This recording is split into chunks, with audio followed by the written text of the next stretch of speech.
បញ្ជីព្រៀងរដ្ឋបတ်ឬហាមឃាត់ការធ្វើដំណើរចូលទឹកដីអាមេរិកចំពោះប្រជាពលរដ្ឋមកពី43ប្រទេសធ្វើឡើងនៅពេលលោកដូណាល់ត្រាំចូលកាន់តំណែងជាប្រធានាធិបតីអាមេរិកកាលពីថ្ងៃទី20មករាឆ្នាំ2025កន្លងមកបញ្ជីព្រៀងនេះបែងចែកជា3ប្រភេទជាអាចបញ្ជីប្រទេសពណ៌ក្រហមបញ្ជីប្រទេសពណ៌ទឹកក្រូចនិងបញ្ជីប្រទេសពណ៌លឿងទី1ប្រជាពលរដ្ឋមកពី11ប្រទេសដែលស្ថិតក្នុងបញ្ជីពណ៌ក្រហមរួមមានអាហ្វហ្គានីស្ថានប៊ូតង់គុយបាអ៊ីរ៉ង់លីប៊ីកូរ៉េខាងជើងសូម៉ាលីសូដង់វេណេស៊ុយអេឡាស៊ីរីនិងយេម៉ែនត្រូវហាមឃាត់ទាំងស្រុង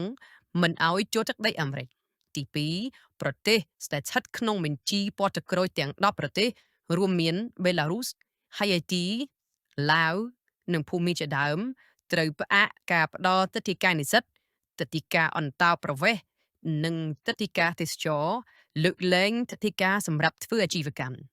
ទី3ប្រទេសដែលស្ថិតក្នុងបញ្ជីពណ៌លឿងទាំង22ប្រទេសរួមមានកាមេរូនកម្ពុជាម៉ាលីជាដើមអាចប្រឈមនឹងការរឹតបន្តឹងការធ្វើដំណើរចូលទឹកដីអាមេរិកឬបញ្ចូលក្នុងបញ្ជីពណ៌ក្រហមនិងបញ្ជីពណ៌ទឹកក្រូចចំពោះប្រទេសដែលស្ថិតក្នុងបញ្ជីពណ៌លឿងលោកដូណាល់ត្រាំបានទុកពេល60ថ្ងៃដល់ក្រសួងការបរទេសអាមេរិកគិតចាប់ពីថ្ងៃទី20មករាឆ្នាំ2025ពលគឺនៅសប្តាហ៍ក្រោយដើម្បីធ្វើរបាយការណ៍ចុងក្រោយដាក់ជូនសេតវិមានអាមេរិកពិនិត្យនិងសម្រេច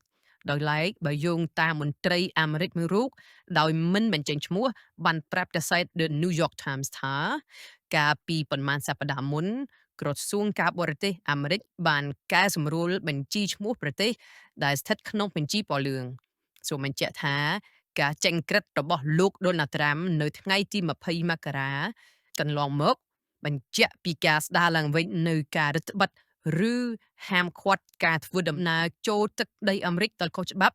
គឺដើម្បីការពារសុវត្ថិភាពប្រជាពលរដ្ឋអាមេរិកពីជនអន្តោប្រវេសន៍ដែលមានបំណងធ្វើភេរវកម្មគំរាមកំហែងដល់សន្តិសុខជាតិបង្កើតមនោគមវិជ្ជាស្អប់ខ្ពើមឬកេងចំណេញពីច្បាប់អន្តោប្រវេសន៍ប្រព្រឹត្តអំពើទុច្ចរិតណាមួយសូមលើកថាការពីអាណត្តិទី1ចាប់ពីឆ្នាំ2017ទៅឆ្នាំ2021លោកដូណាល់ត្រាំក៏ធ្លាប់បានចេញបញ្ជាឲ្យរដ្ឋបិទបន្តឹងការធ្វើដំណើរចូលទឹកដីអាមេរិកចំពោះប្រជាពលរដ្ឋមកពីប្រទេស Kansas Islam ចំនួន7ប្រទេសក្រោមហេតុផលសន្តិសុខជាតិ